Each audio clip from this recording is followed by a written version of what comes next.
مرکز مطبوعات وزارت کارهای داخلی تاجیکستان روز 3 آگوست سال 2023 از آشکار شدن دو حالت قصد رسانیدن آسیب به وزن به سلامتی شهروندان خبر داد.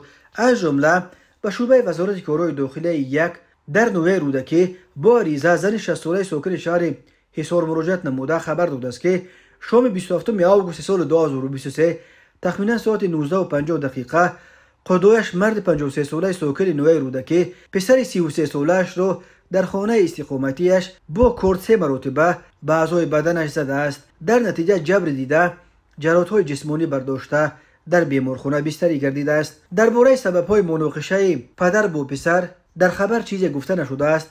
تفصیلات دیگری حادثه دسترس نیست. همچنین پرونده جنایتی با ماده 112 قسم 1 کودکس جنایتی جمهوری تاجیکستان نسبت مرد 40 ساله ساکن شهر کانیبادام آغاز کرده شد.